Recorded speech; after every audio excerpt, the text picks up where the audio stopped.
Time now for sports on 104.7 The Cave. Here's Ned Reynolds. Mike, the intern, Ned Reynolds, made it to the half point of the week.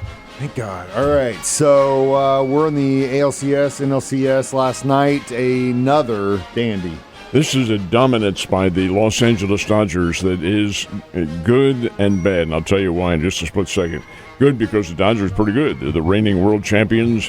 And it proves the old adage, and it's really proven many more times than it's not, and that is that good pitching will stop good hitting in a short series almost every time. The Milwaukee Brewers and the Dodgers have played 17 innings. Milwaukee's had 4 hits, 3 of them last night. The final score was 5-1. The Dodgers get the win. Yoshinobu Yamamoto goes a complete game. Allows 1 run, 3 hits, strikes out 7. Another just dandy game. And indeed, the Los Angeles Dodgers are a pretty good team. What makes this bad is the fact that the negotiations are going to be starting here. At least I hope they are anyway, between the players and the owners for 2027 and beyond. 2026 is intact. They'll play the season. But the negotiations have to do with just exactly that, the power teams and the lesser teams. And that's why the owners want a salary cap, and the players say no, nothing doing, and never the twain will meet. And the Dodgers are proving this. They have the strongest team. They have the most money. Spent the luxury tax of $200 million or something like that didn't bother them at all. So now that argument's going to get very fierce. But for now, the Dodgers, outstanding team. I know this is kind of crazy to even think this, but it has to be thought. If we're at this point in this history of baseball, and we're seeing it right now without a salary cap, what a team can do. But then you also see ownership that's not willing to spend that kind of money. In the reverse, and I'm just putting this out there, I'm not saying I want to do it, but in like the opposite of a salary cap, where you force ownership to say this is the minimum in which you have to spend on a team. I don't know why that wouldn't work, but then again, there are stubborn individuals who want it their way, and again, you're getting into a clash of egos. That hasn't happened yet, but really, the handwriting's on the wall for next December the 1st, yep. A year from now. Not this coming, but a year from now. And you can see that the owners, come on, they didn't get to be owners by being gentle lambs. They are there because they are tough hombres, drive a hard bargain, and they've made billions and billions of dollars, and they need to lasso themselves. Yeah, but again, I think ultimately, too, the fans have a say in this, and if your team isn't spending money on development and winning games, then you don't spend money on the team. We hope that is the ultimate objective here, that you don't want to alienate the fans. Well, I contend that you will. Oh, absolutely. 1994 is still too fresh in many people's memories to really allow for something like this to happen. But if it does, then I think baseball has done itself irreparable harm if that does happen. You can still see those wounds are fresh on you, bud. I'm sorry about that, even though it's been 30 years ago. Strike in the mid-'90s sucked. All right, we've got the next game happening today, right? This is tonight in Seattle. It'll be the Toronto Blue Jays and the Seattle Mariners, and the Mariners lead that series 2-0. This is really interesting because if it does turn out to be the Mariners and the Dodgers in the World Series, who do you suppose ended the regular season, playing each other? Mariners and the Dodgers. Okay, we'll see what happens. Mariners and Toronto play tonight.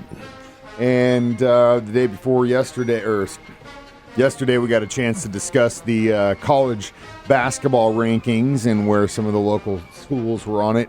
Then yesterday, they announced the women's NCAA college basketball rankings, and right there at the top of the mountain, no surprise to me. What about you? Not hardly. Of course, they are the national champions. Now, the last couple of years, Connecticut has not been a preseason number 1. They've been, 4 or 5. Horrors.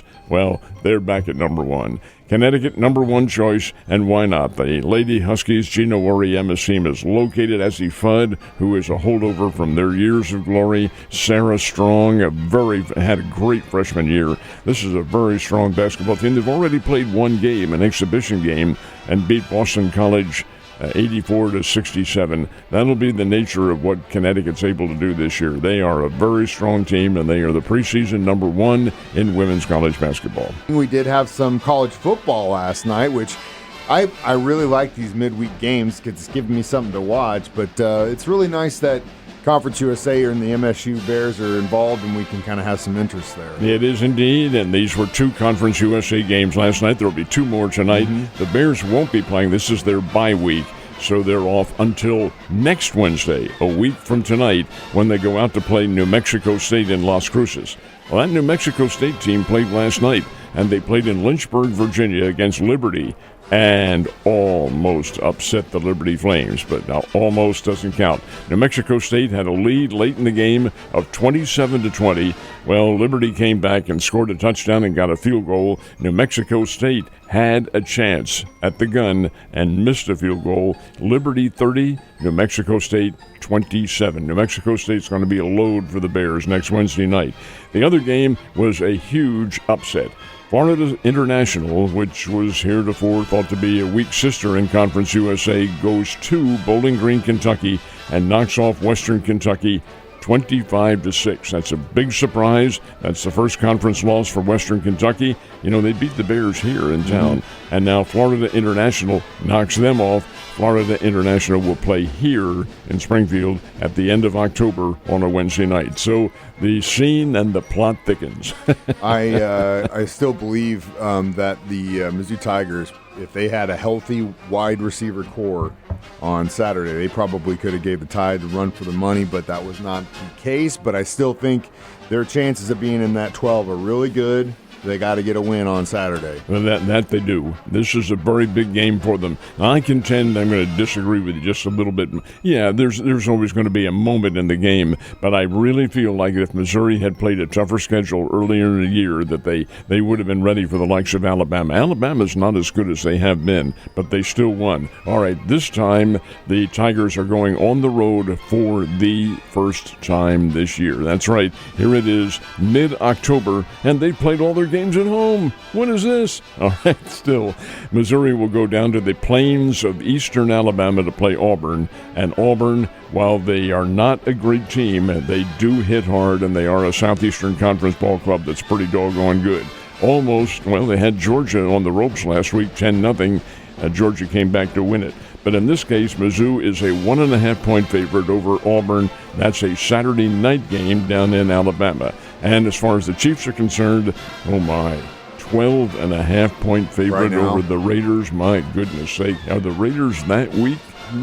We'll find out. It's the NFL, man. We'll see. I'm definitely going to be there. I will not miss a rare noon game in Kansas City, especially in October. If you're a Chiefs fan and have been for a long time, you know exactly what the hell I'm talking about. All right, so we've got the transition and college athletics. Speaking of the way things are going or headed towards in Major League Baseball, kind of the same thing in college sports, too. Well, in a sense it is. In college athletics, you're talking about the NIL and the transfer portal and all that, and that has really taken its toll on a number of the veteran coaches, both in football and in basketball. You have Nick Saban sitting on the sidelines now, and you have other big names who have decided to bow out. Well, the latest one who has suggested that he might bow out is John Calipari at Arkansas.